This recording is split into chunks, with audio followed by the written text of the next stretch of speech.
नमस्कार दोस्तों, मेरा नाम है विशाल और मैं आपका स्वागत करता हूं हमारे बिजनेस स्टैंडर्ड एनालिसिस वीडियो में। ये वीडियो सीरीज रोज सुबह आपको दिखेगी स्टॉक बॉक्स के यूट्यूब चैनल पर, जहां हम एनालाइज करते हैं इंपॉर्टेंट इकोनॉमिक और बिजनेस न्यूज़ और बताते हैं कि क्या इम्पैक्ट पड़ता है उसका आपकी लाइफ पर। शुरुआत करते हैं सबसे पहले न्यूज़ से। ये आर्टिकल है बिजनेस स्टैंडर्ड का और ये आर्टिकल इंडसइंड बैंक और बैंक ऑफ महाराष्ट्र के बारे में है सिर्फ, लेकिन हम इसे एक्सट्रापोलेट करके आपको बताएंगे कि कैसे ये पूरे बैंकिंग सेक्टर और इकोनॉमी के लिए बहुत अच्छा न्यूज़ है। तो यहाँ पर शुरुआत करते हैं इस आर्टिकल से। प्राइवेट लेंडर इंडसइंड बैंक एक काफ़ी बड़ा प्राइवेट बैंक है ये, और 46% इंक्रीज आया है इसके नेट प्रॉफिट में। आप देख सकते हैं 2043 करोड़ क्वार्टर का प्रॉफिट है ये, और मार्च 31 एंडेड जो क्वार्टर था इसका प्रॉफिट था। नेट इंटरेस्ट इनकम, ये सारे पैरामीटर्स आप ध्यान रखिए अगर आप निवेश करते हैं। ये की पैरामीटर्स है, आपको पूरा फाइनेंशियल स्टेटमेंट पढ़ने की जरूरत नहीं है। आप नेट इंटरेस्ट इनकम देखिए। बैंक्स को अगर एनालाइज करना है, कभी भी बैंक्स को एनालाइज करना है, तो पूरा फाइनेंशियल स्टेटमेंट्स उठाकर आपको देखने की जरूरत नहीं है। आपके पास इतना टाइम नहीं होगा और शायद इतना नॉलेज नहीं होगा, आप दूसरे फील्ड से हो। तो ये पैरामीटर्स हैं जिससे आप यूज कर सकते हैं। आपने देखा नेट प्रॉफिट कितना इंक्रीज हुआ है सबसे पहले, इसके बाद आपने देखा नेट इंटरेस्ट इनकम कितना बड़ा है, नेट इंटरेस्ट मार्जिन कितना बड़ा है, ये सब चीजें देखिए।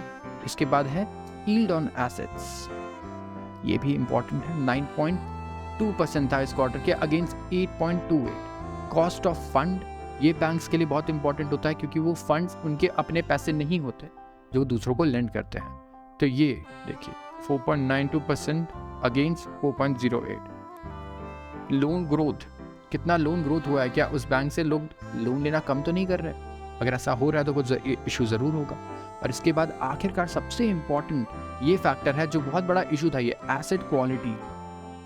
इसमें हम देखते हैं कि जो NPA है, नॉन परफॉर्मिंग एसेट्स बैंक का, वो कितना है। मतलब बैंक 100 रुपये का लोन देती है तो कितने वो लोग हैं जो पैसे लौटा नहीं पाते। बैड लोन्स इन्हें कहते हैं हम, और नॉन परफॉर्मिंग एसेट्स भी कहते हैं NPAs।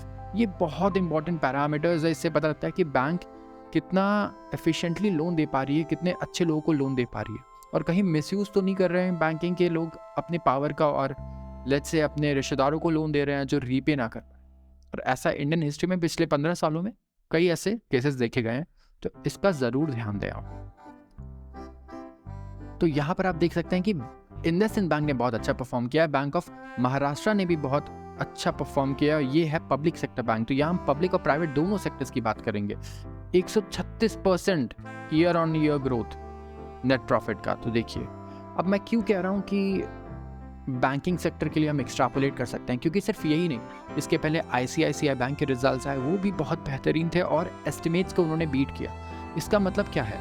इसका मतलब ये है कि इंडिया में बैंकिंग सेक्टर जो है ये फ्लरिश कर रहा है। बैंकिंग सेक्टर, और बैंकिंग सेक्टर जो होता है ये अगर ग्रो करता है तो इसका मतलब जो इकोनॉमी है वो भी फ्लरिश करेगी, क्योंकि ये है बैकबोन। इसे हम बैकबोन कहते हैं इकोनॉमी का। तो ये रीढ़ की हड्डी है हमारे इकोनॉमी की। अगर ये ग्रो नहीं करेगा तो इकोनॉमी भी ग्रो नहीं करेगी, क्योंकि इकोनॉमी में जितनी कंपनीज है उनको चाहिए पैसा ग्रो करने के लिए। लोन पे होता है सारा काम। कोई भी बड़े से बड़ा आदमी, चाहे वो अंबानी जी हो, अडानी जी हो, कोई भी हो, वो अपने पैसे से काम नहीं करते, ये लोन लेते हैं हमेशा।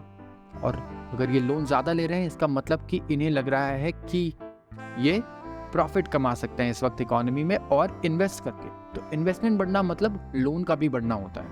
इसलिए बैंकिंग सेक्टर इतना अच्छा परफॉर्म कर रहा है, मतलब इकोनॉमी भी आगे बुलिश है। जितनी दूसरी कंपनीज है वो लोन ले रही हैं, मतलब वो बिलीव करती हैं कि आगे वो ग्रो करेंगे। तो ये बहुत ही पॉजिटिव न्यूज़ है। इसके बाद मैं आपको ये भी दिखाना चाहता था कि ये देखिए, ये है बैंक निफ्टी बैंक। ये एक इंडेक्स है। जो लोग स्टॉक मार्केट से जुड़े हुए नहीं है, मैं उनके लिए बता रहा हूँ, बाकी लोगों को मुझे यकीन है ज़रूर पता होगा निफ्टी और बैंक निफ्टी। ये एक इंडेक्स है जिसमें आते हैं इंडिया के प्रोमिनेंट बैंक्स जो स्टॉक मार्केट में लिस्टेड है, जैसे कि ICICI आ जाता है इसमें।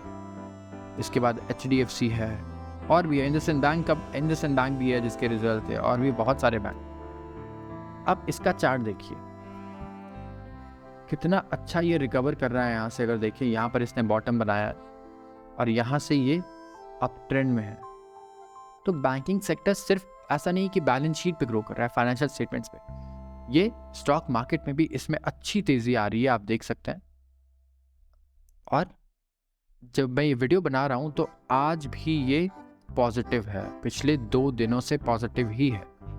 तो रिजल्ट्स का जो असर है वो परफॉर्मेंस पे भी दिख रहा है इनके स्टॉक्स के। आते हैं अगले आर्टिकल पर। अगला आर्टिकल है बिटकॉइन के बारे में। अब बहुत ही इंटरेस्टिंग आर्टिकल है, क्योंकि बिटकॉइन जो है आप कह सकते हैं कि बहुत ही कंट्रोवर्शियल एसेट है। क्यों? अभी कंट्रोवर्शियल इसीलिए है क्योंकि बहुत बड़े बड़े इन्वेस्टर्स हैं, जैसे कि आप मानते हैं वॉरेन बफे, राइट?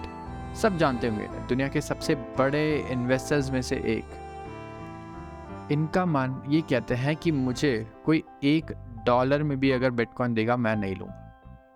$1 में भी बिटकॉइन लेने को तैयार नहीं है, क्योंकि कहते हैं इसका कोई फंडामेंटल, इसकी कोई वैल्यू नहीं है, ये एकदम स्पेकुलेटिव है और ये एक तरीके से एक पॉन्जी है। तो बहुत ज़्यादा कंट्रोवर्शियल है ये एसेट। अब देखिए, लेकिन ये जा सकता है $1,00,000 by the end of 2024। Video मैं बना रहा हूँ 2023 में 25 अप्रैल को, और ये सिर्फ यहाँ से 1 साल में स्टैंडर्ड चार्टर्ड बैंक, बहुत ही फेमस बैंक है और रिनाउंड बैंक है, ऑल ओवर वर्ल्ड में फेमस है, ये ग्लोबल बैंक है। ये इसका कहना है कि 2024 तक ये $1,00,000 टच कर सकता है। और क्रिप्टो विंटर कह सकते हैं एक तरीके से, उस फेज को कहते हैं जहाँ पर फंडिंग नहीं होती, मार्केट एकदम बेरिश होता है। तो अब याद रखिए, स्टॉक मार्केट में भी अगर विंटर है तो वो पॉजिटिव नहीं है कभी। इनका मानना है कि बिटकॉइन बहुत सारे रीसेंट फैक्टर्स है जिनकी वजह से गेन कर सकता है, जैसे कि banking sector, stabilization of risk assets, और Federal Reserve interest rate hiking cycle अब खत्म कर देगा, इनका मानना है, जिसकी वजह से बिटकॉइन $1,00,000 पहुंच सकता है। तो ये बहुत ही कॉन्ट्रोवर्शियल टॉपिक है।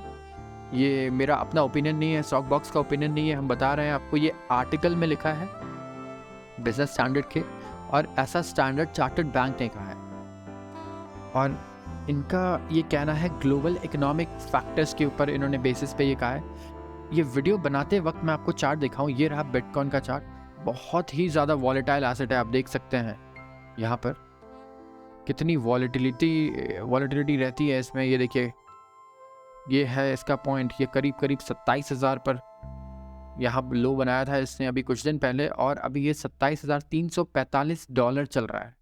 तो काफ़ी इंटरेस्टिंग है ये। और देखते हैं, आप में से कई लोग बिटकॉइन में भी मुझे यकीन निवेश करते होंगे या शौक रखते होंगे, तो आगे देखते हैं कि क्या बिटकॉइन ऐसे 1,00,000 या उसका जो हाई था 69,000 वही पार कर पाता है या नहीं इस साल के एंड तक। इसके बाद आता है एक न्यूज़, इंटरेस्टिंग न्यूज़ है लुई विटॉन के बारे में। अब जिनको नहीं पता होगा मैं बताऊं, लुई विटॉन एक लग्जरी ब्रांड, इसका पूरा आप देखिए नाम होता है LVMH। ये पूरा बड़ा कंग्लोमरेट है फैशन से रिलेटेड, और इनके CEO है बर्नार्ड आर्नोल्ड। दुनिया के सबसे अमीर इंसान है ये, और CEO है लग्जरी कंग्लोमरेट के। उन्होंने अभी अपने 5 बच्चों को बुलाया इंटरव्यू के लिए, जी हाँ, और हर महीने ये लंच पे बुलाते हैं अपने 5 बच्चों को एक एक करके, और उनसे 1.5 घंटे मिलते हैं, जहाँ उन्होंने iPad रखा होता है अपना और डिस्कस करते हैं। और इस बार उन्होंने अपने 5 बच्चों को बुलाया प्राइवेट मीटिंग के लिए। आप ये देखिए, ये 74 ईयर ओल्ड है, और इन्होंने डिस्कस किया सक्सेशन प्लान्स। उन्होंने पूछा कि उनके क्या थॉट्स हैं कुछ मैनेजर्स के बारे में कंपनी के, उसके बारे में क्या शेकअप अभी करना चाहिए, कंपनी में चेंजेस करने चाहिए। इसके अलावा उन्होंने ऑडिशन किया अपने चिल्ड्रंस का, जितने भी उनके बच्चे थे उनका ऑडिशन किया कि कौन उन्हें सक्सीड कर पाएगा इस लग्जरी एम्पायर को लीड करने के लिए। उन्होंने कुछ इंडिकेट नहीं किया है कि कौन आगे उस कंपनी को लीड करेगा, कंग्लोमरेट को लीड करेगा, लेकिन उन्होंने अपने 5 बच्चों के इंटरव्यूज़ लिए हैं, और वो इंटरव्यू लेने के बाद वो डिसाइड करेंगे कि कौन सबसे ज़्यादा फिट है उनकी कंपनी को लीड करने के लिए। तो ये भी एक बहुत ही यूनिक न्यूज़ है। तो आज के लिए बस इतना ही। अगर आपको वीडियो पसंद आया हो तो ज़रूर इसे लाइक करें, और हमें कमेंट सेक्शन में कुछ रिव्यूज़ ज़रूर दें कि आपको अच्छा लगा या कुछ चेंजेस या कुछ इम्प्रूवमेंट्स हो सकता है, तो हम ज़रूर ट्राई करेंगे इसमें करने के लिए। धन्यवाद।